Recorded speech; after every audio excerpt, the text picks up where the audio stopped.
ही का नाम ये कंबोधिलाल है, जैसा ही रंगो रूप है पैसा ही माल है।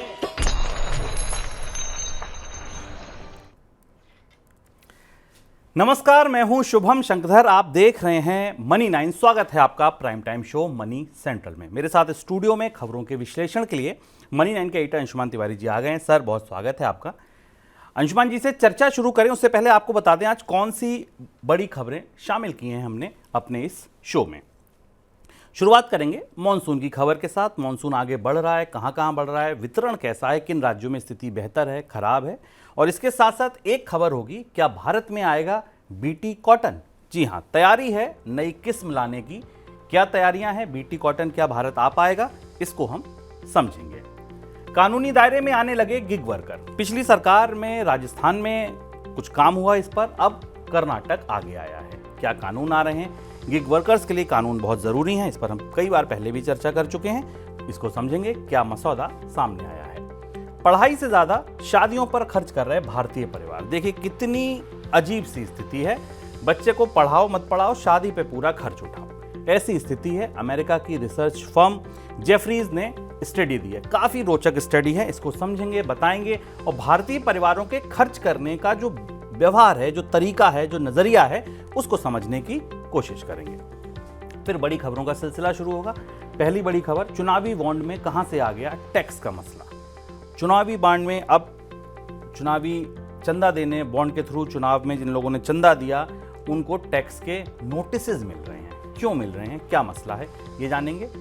और मसाला कंपनियों पर सरकार का बड़ा एक्शन। 100 से ज्यादा मसाला कंपनियां बंद करने का आदेश। भाई तुरंत प्रोडक्शन बंद कर दो, खराब मसाले बना रहे हो।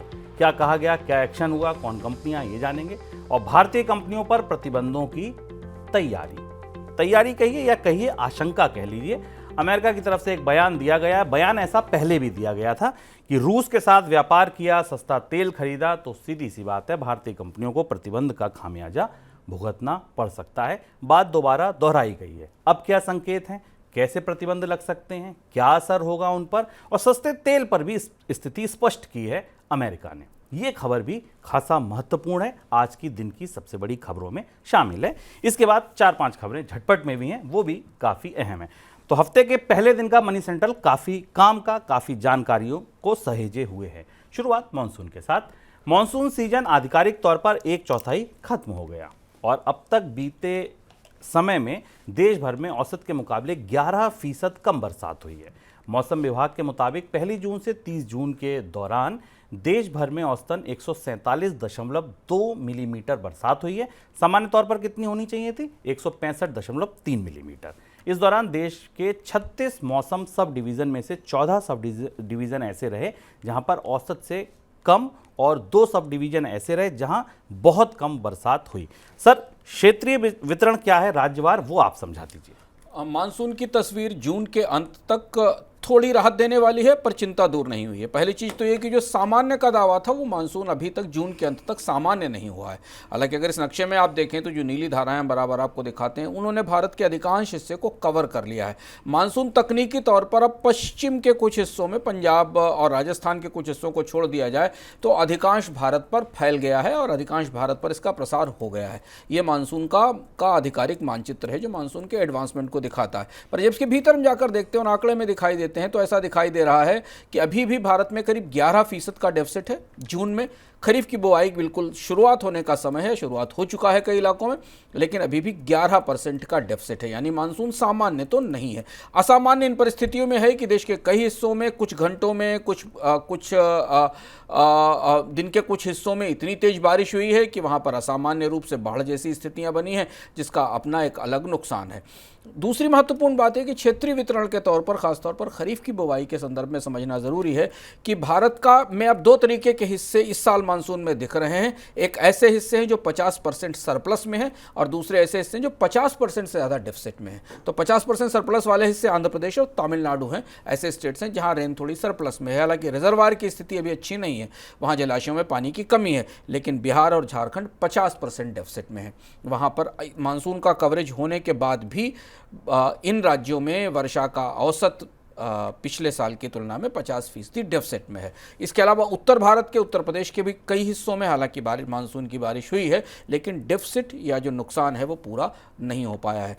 खरीफ की बुआई के लिए अगला पखवाड़ा खासा महत्वपूर्ण है। हालांकि आंकड़े जो सरकार की तरफ से मिल रहे हैं उस हिसाब से 28 जून तक खरीफ की सोइंग में बुआई में करीब 33% की बढ़ोतरी हुई है पिछले साल की तुलना में। दलहन की बुआई करीब करीब 18% बढ़ी है। लेकिन अगर मानसून जुलाई के अगले 2 हफ्तों में अच्छी बारिश करता है तो शायद हम उम्मीद कर सकते हैं कि खरीफ की बुआई पर कोई बड़ा असर नहीं होगा। लेकिन भारतीय मानसून का स्वभाव विचित्र है और हमने क्षेत्रीय स्तर पर वर्षा के वितरण में काफ़ी असमानता देखी है, तो इसलिए फिंगर्स क्रॉस्ड हैं। मानसून की प्रगति पर हम लगातार आपको अपडेट देते रहेंगे। देश में जीएम कॉटन की नई वैरायटी को सरकार की तरफ से जल्द मंजूरी मिल सकती है। केंद्रीय कपड़ा मंत्री गिरिराज सिंह ने बताया कि नई बीटी कॉटन पर ट्रायल चल रहा है और भारतीय कृषि अनुसंधान परिषद के आकलन के बाद नई किस्म के कॉमर्शियल लॉन्च की मंजूरी दी जा सकती है। उन्होंने बताया कि बीटी कॉटन के जिस बीज का ट्रायल चल रहा है उसका उत्पादन मौजूदा किस्मों से ज़्यादा है। सर, क्या फिर आ जाएगा ये बीटी कॉटन? बीटी कॉटन की जो नई वैरायटी थी या नई किस्म थी, 2006 में इसके कमर्शियल कल्टीवेशन की इजाज़त दी गई थी, जिसको अब शुरुआत की जानी है। खासी खींचतान रही है सरकार के बीच में और विशेषज्ञों के बीच में, सुप्रीम कोर्ट के स्तर से भी। लेकिन अब ये बीटी कॉटन का जो नया वर्जन है वो कुछ खास किस्म के रोगाणुओं और बीमारियों से रेजिस्टेंस के साथ आता है और इसलिए इसे ये पाया गया था कि बीटी कॉटन के अगले चरण को जो कपास की फसल को होने वाले नुकसान हैं या जो उसमें लगने वाले कीटाणु हैं उन्हें रोकने के लिए खास तौर पर विकसित किया जाए। लेकिन नई सरकार आने के बाद इस बात का संकेत मिला है कि शायद इसके कमर्शियल प्रयोग की और इसके आधार पर खेतों में इसकी बुआई की छूट दी जा सकती है।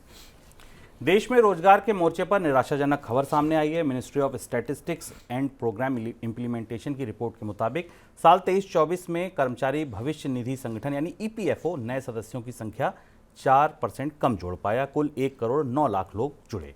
इस बीते साल यानी फाइनेंशियल ईयर 2022-23 में ईपीएफओ ने कुल 1 करोड़ 14 लाख नए सदस्य जोड़े थे। सरकार ने औपचारिक क्षेत्र में रोजगार सृजन से संबंधित आंकड़े 2017 से जुटाने शुरू किए थे।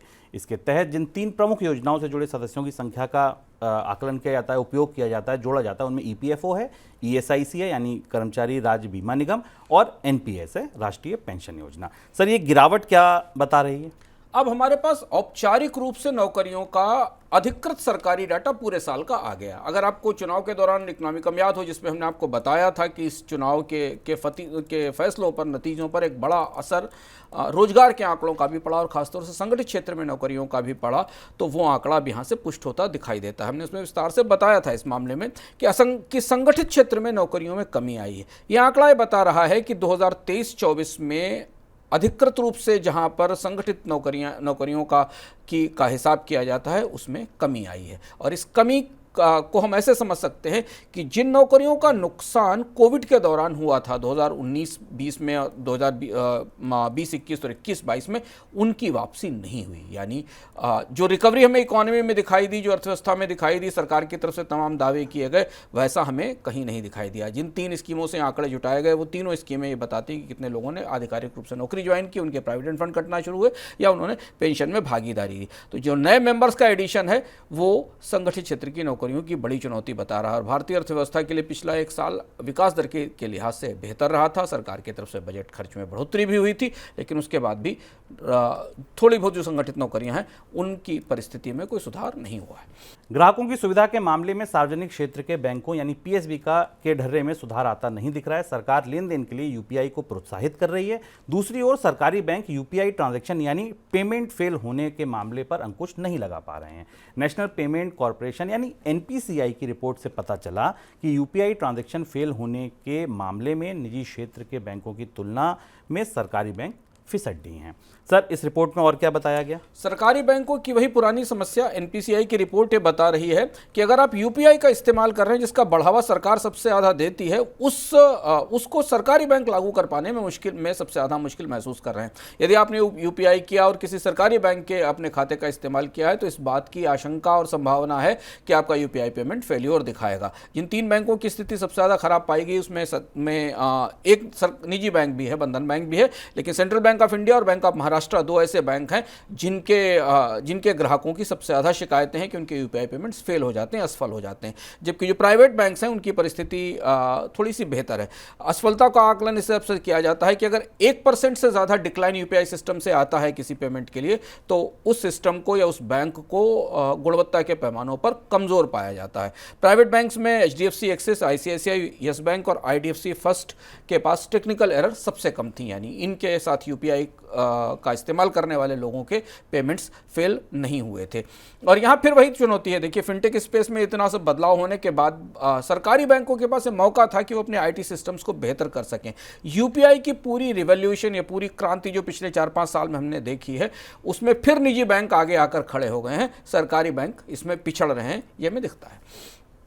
बैंकों की तरफ से ऐसी इकाइयों के प्रोप्राइटरशिप करंट अकाउंट खोलने में सुस्ती दिखाई जा रही है जिन्हें या तो कोई एक व्यक्ति ही चला रहा है या फिर उन्हें शुरू हुए 1 साल भी नहीं हुआ है। बैंकों को शक है कि इस तरीके के जो इकाइयां हैं उनका इस्तेमाल साइबर फ्रॉड और मनी लॉन्ड्रिंग के लिए हो रहा है।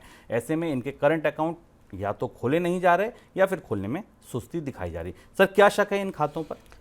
अब बैंकों के पास अब इस बात के पुष्ट प्रमाण भी हैं और इस तरीके की सूचनाएं भी हैं कि बैंकों में बहुत सारे अकाउंट्स ऐसे खोले जा रहे हैं जिनका इस्तेमाल साइबर फ्रॉड में किया जा रहा है, जिनको मनी म्यूल या पैसे के ले जाने वाले अकाउंट्स के तौर पर इस्तेमाल किया जाता है।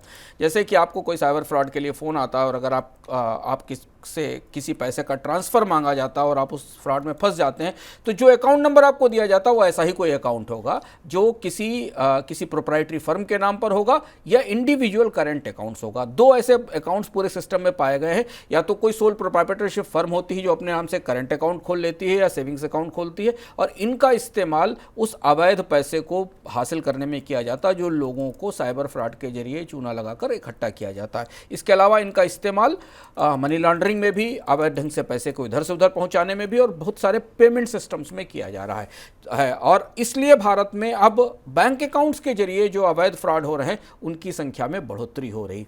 और इसे देखते हुए बैंकों से कहा गया है कि वो लॉन्ड्रिंग को इसे रोकने के लिए सोल प्रोप्राइटरशिप के अकाउंट और इंडिविजुअल करंट अकाउंट्स पर सख्ती करें। तो अगर आप बैंक जा रहे हैं तो ध्यान रखें कि अगर आप जेन्युइन वजहों से भी इंडिविजुअल अकाउंट खोलना चाहते हैं या प्रोप्राइटरशिप का अकाउंट खोलना चाहते हैं तो बैंक आपसे दसियों सवाल इस बारे में पूछेगा। गिग वर्कर्स के हितों की रक्षा के लिए राजस्थान के बाद कर्नाटक भी नया कानून लेकर आ रहा है। कर्नाटक सरकार ने गिग वर्कर्स पर आने वाले एक कानून का ड्राफ्ट जारी किया है और उस पर सभी भागीदारों की राय मांगी है। बिल को राज्य के आगामी विधानसभा सत्र में पेश किया जा सकता है। क्या प्रावधान है सर इसमें? कर्नाटक सरकार भी अब गिग वर्कर्स के लिए प्लेटफॉर्म गिग वर्कर्स के लिए, खासतौर पर जो जोमेटो, स्विगी या इस तरीके के उबर और ओला कंपनियों के साथ काम करते हैं, इनके लिए नए कानून का मसौदा लेकर आई है। राजस्थान की पिछली सरकार ने इसे लागू किया था। अभी केंद्र सरकार की तरफ से इस तरह के कानून की पहल नहीं हुई है, हालांकि नीति आयोग की तरफ से इसकी सिफारिशें दी गई थी। इस बिल में जो प्लेटफॉर्म बेस्ड गिग वर्कर है उनके लिए एक खास फंड बनाए जाने की तैयारी है। एक वेलफेयर बोर्ड बनाया जाएगा। उस वेलफेयर बोर्ड के जरिए इन गिग कर्मचारियों के भविष्य की सुरक्षा के लिए प्रावधान किए जाएंगे। आपको पता होगा कि कर्मचारियों के पास कोई पेंशन नहीं होती है, किसी तरीके की सामाजिक सुरक्षा नहीं होती, प्रोविडेंट फंड नहीं होता है और इसलिए कर्नाटक सरकार ऐसे गिग वर्कर्स के लिए एक विशेष फंड बनाकर इनके लिए के भविष्य की पेंशन योजनाओं की व्यवस्था करेगी। और इसके अलावा इनको एक स्टेट वेलफेयर फंड का हिस्सा बनाया जाएगा जो फंड सरकार अपने बजट से बनाएगी। इस पर विभिन्न पक्षों की राय मांगी गई है। भारत में पहली बार अब गिग वर्कर्स के लिए कहीं ना कुछ उपाय करने की व्यवस्था शुरू हुई है। उम्मीद है कि इस बार बजट में भी शायद जो जुलाई में आएगा उसमें केंद्र सरकार की तरफ से गिग वर्कर्स के लिए कुछ घोषणाएं की जा सकती हैं। इस साल जनवरी से जून के दौरान शेयर बाजार में लिस्ट होकर कंपनियों ने जितनी पूंजी जुटाई है वे बीते 9 वर्षों में किसी कैलेंडर ईयर के शुरुआती 6 महीनों में जुटाई गई पूंजी से सबसे ज़्यादा है। इस साल जनवरी से जून के दौरान 37 कंपनियों के आईपीओ आए हैं और इन कंपनियों ने 33,610 करोड़ रुपए की पूंजी जुटाई है। सर, इसमें आईपीओ जो एसएमई के हैं वो उनका योगदान सबसे ज़्यादा है? सबसे ज़्यादा 109 स्टॉक्स में चार्ट पे देख रहा हूँ, 109 एसएमई स्टॉक्स जो हैं वो उन्होंने डबल डिजिट रिटर्न दिए हैं मार्केट में, और एसएमई स्टॉक सेगमेंट में सबसे ज़्यादा बढ़ोतरी दिखाई दी। सबसे ज़्यादा आईपीओज एसएमई में भी आए, स्मॉल और मीडियम एंटरप्राइजेज में आए और इनमें जो 600-700% की बढ़ोतरी दिख रही है वो इन्हीं स्टॉक्स के कारण है। भारत में एक तरह से पिछले 6 महीने के दौरान, बल्कि अगर 8-9 महीने देखा जाए शुभम, तो 8-9 महीने के दौरान भारत में एसएमई आईपीओ की एक तरह से क्रांति जैसी हो गई, रिवॉल्यूशन जैसी हो गई है। भारत के मेन बोर्ड आईपीओ से कहीं ज़्यादा तेजी से मूव कर रहा है एसएमई आईपीओ का स्पेस। बराबर एसएमई कंपनियां भी आ रही हैं, अच्छा रिटर्न भी दे रही हैं। फ्लोटिंग स्टॉक्स कम है, इसलिए इनके प्राइसेस तेजी से बढ़ते हैं, हालांकि इनमें स्पेकुलेटिव खतरा भी है। सेबी एसएमई आईपीओ की भरमार पर सवाल भी उठाती रही है, लेकिन इसके बाद भी एसएमई आईपीओ तेजी से बढ़ रहे हैं। एक तो ये विकल्प ये है कि बाजार में कैपिटल उपलब्ध है, लोगों के पास कैपिटल उपलब्ध है, कंपनियों के पास, बड़ी कंपनियों के पास पूंजी उपलब्ध है, जिस पूंजी को अलग अलग निवेश करने की तैयारी कर रहे हैं। एक तो ये विकल्प दिखाई देता है। दूसरा है कि चूंकि एसएमईज के पास अभी बाजार में कर्ज की दरें ऊंची हैं और उनके लिए कर्ज लेना ज़्यादा महंगा है बैंकों से, इसलिए भी उनको इक्विटी जुटाने के लिए या कारोबार में आगे पूंजी के लिए एसएमई आईपीओ अच्छा विकल्प मिलता है। और एसएमई आईपीओ जल्दी आ भी जाते हैं, इनकी व्यवस्था मेन बोर्ड आईपीओ से थोड़ा अलग होती है, इसलिए। और ये अभी ये दौर जो संकेत मिल रहे हैं, जिस तरीके के DHRP हैं रेगुलेटर्स के पास, ये दौर आने वाले समय तक जारी रह सकता है, यानी एसएमई आईपीओ की संख्या आने वाले समय में और बढ़ेगी। भारतीय परिवार शादी समारोह में जमकर खर्च कर रहे हैं। इस साल देश में सालाना कारोबार जो है वो 10 लाख करोड़ रुपए का हो गया है, जो शादियों के लिए शादी के एक साल में होता है। अमेरिकी ब्रोकरेज फर्म जेफरीज की रिपोर्ट के मुताबिक भारत में साइज के हिसाब से ये उद्योग फूड और ग्रोसरी के बाद दूसरे नंबर पर है। एक भारतीय परिवार पढ़ाई की तुलना में शादी समारोह पर 2 गुना खर्च करते हैं। देश में हर साल 80 लाख से 1 करोड़ शादियां होती हैं। सर, ये आंकड़े भारतीय परिवारों के खर्च को, क्या उनके व्यवहार के बारे में क्या बता रहे हैं? भारतीयों को अपना खर्च मनोविज्ञान करीब से अब देखने की ज़रूरत है। हम कोविड के दौर से उबर कर आए हैं। हमने भारत में बहुत सारे हजारों लाखों परिवार ऐसे देखे हैं जिनके पास 2 महीने 3 महीने का भी इमरजेंसी फंड नहीं। और आज भी परिस्थिति यह है कि भारत के बहुत बड़ी संख्या में अच्छा कमाने वाले परिवारों के पास भी 5 से 6 महीने के इमरजेंसी फंड अवेलेबल नहीं है। वित्तीय सुरक्षा से घिरे हुए परिवारों को अपने खर्च को करीब से देखने की ज़रूरत है। खर्च के मनोविज्ञान के ऊपर जो चर्चाएँ होती हैं, जो खर्च के मनोविज्ञान को जिस तरह से समझा जाता है, उसमें बहुत बड़ा फैसला हमारी अपनी सोच का होता है खर्च करने के लिए। अक्सर कहा जाता है कि आप हमेशा बेहतर मनी जो है वो आपकी बेहतर ज़िंदगी का रास्ता तो है, लेकिन जब आप मनी के साथ स्टेटस को जोड़ते हैं तो फिर वो आपके लिए बड़ी चुनौती बन जाती है। भारतीय लोगों को अब अपने खर्च के तौर तरीकों में बदलाव करना होगा। जेफरीज की इस रिपोर्ट में ये बताया गया है कि भारत के लोग अगर एजुकेशन पर अपनी बेहतर ढंग से खर्च करना नहीं शुरू करेंगे तो भविष्य में उनके लिए रोजगार के अवसर कम होते चले जाएंगे। और भारत में ज़्यादातर बचतें जिन उद्देश्यों से की जाती हैं उनमें सबसे बड़ा उद्देश्य लड़की की, बेटी की शादी होती है, जबकि उसके अध्ययन और अध्यापन पर ज़्यादा पैसा खर्च होना चाहिए। और इसलिए ये पूरी प्लानिंग भारत में अब फिनेंशियल प्लानिंग को नए सिरे से बदलना होगा। अच्छी शिक्षा के लिए भारत और भारत से बाहर विकल्प हैं और जिनके लिए ज़्यादा खर्च करने की ज़रूरत है, और उस हिसाब से भारतीय वित्तीय व्यवस्था में बदलाव ज़रूरी है। लोगों की सोच में बदलाव ज़रूरी है। और भारत के BFSI उद्योग को भी, म्यूचुअल फंड को भी और बैंकों को भी अब शिक्षा से संबंधित निवेश पर इनोवेटिव ढंग से नए प्रोडक्ट लाने होंगे, जिससे कि लोग ठीक उसी तरह से बचा सकें बच्चे की शिक्षा के लिए बचपन से, जैसा कि वो बेटी के जन्म लेते समय ही उसकी शादी के लिए बचाना शुरू करते हैं। आगे बढ़ते हैं दिन की सबसे बड़ी खबरों की तरफ।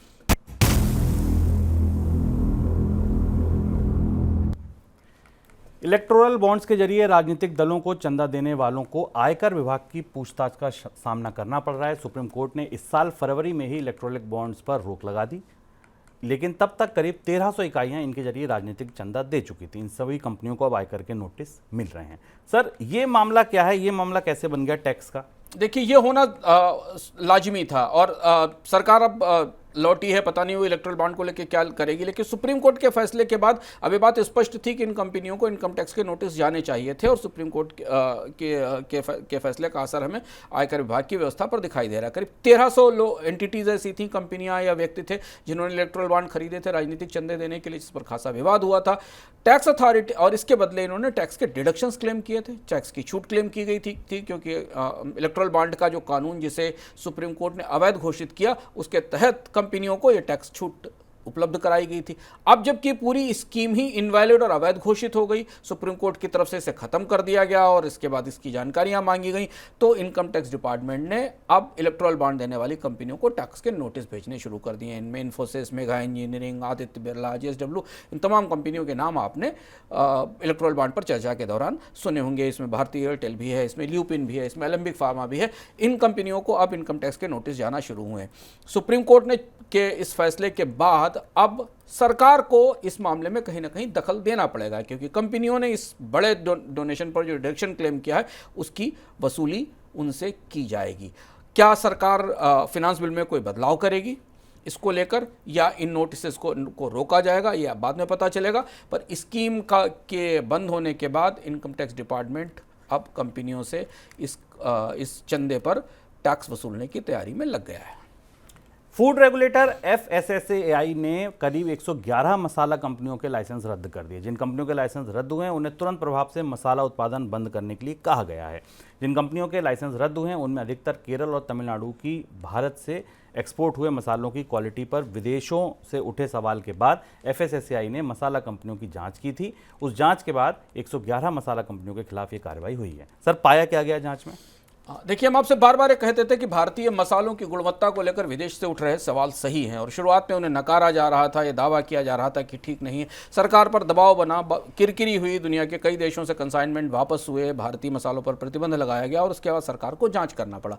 पिछले महीने सरकार ने कहा था कि अगर जांच में मसालों के सैंपल्स की जांच में गड़बड़ी पाई गई तो कंपनियों पर के लाइसेंस रद्द किए जाएंगे। और FSSAI ने पूरे भारत से करीब 2200 सैंपल उठाए, 2200 सैंपल्स उठाए और इनकी जांच की, और इसके बाद 111 मसाला कंपनियों पर प्रतिबंध लगाया गया, इनके लाइसेंस कैंसिल किए गए। यानी इनमें वो इथाइल डाइऑक्साइड या उस तरीके के घातक तत्व मिले पाए गए जिनकी शिकायत दुनिया की लेबोरेटरीज ने की थी, और ये भारतीय मसाला उद्योग की अशुद्धता का एक तरह से प्रमाणन था कि कितनी अशुद्धियां इन मसालों में पाई गई हैं। हालांकि के लाइसेंस कैंसिल किए गए हैं वो छोटी कंपनियां हैं, SME कंपनियां हैं, 111 के आसपास उत्पादक हैं।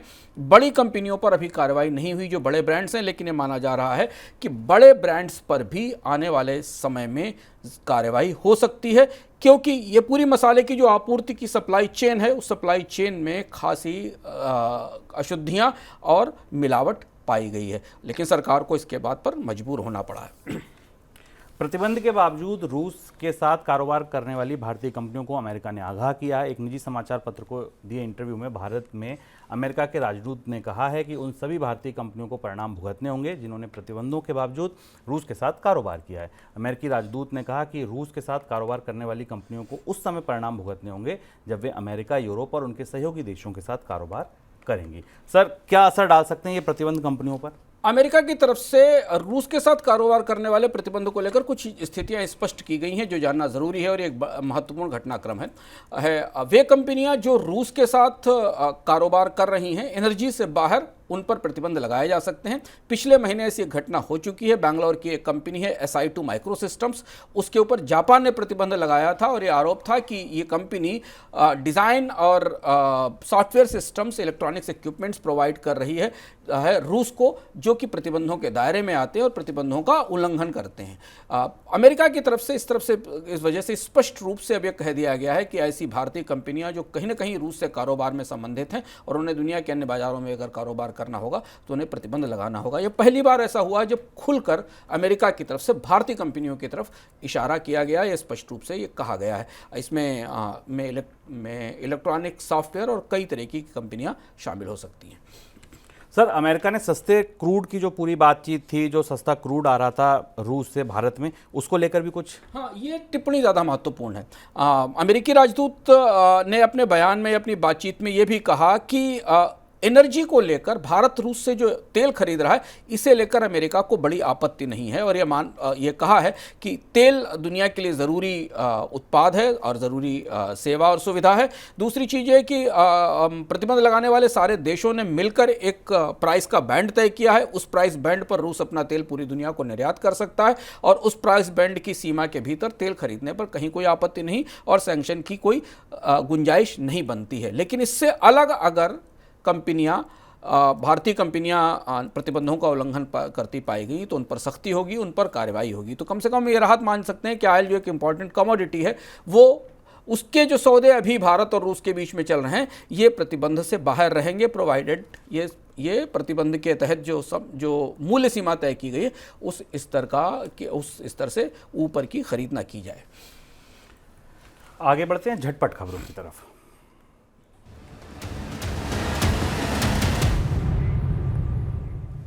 मई और जून के दौरान बिजली उत्पादन के लिए कोयले की खपत बढ़ने की वजह से पावर प्लांट के पास कोयले के स्टॉक में गिरावट देखने को मिली है।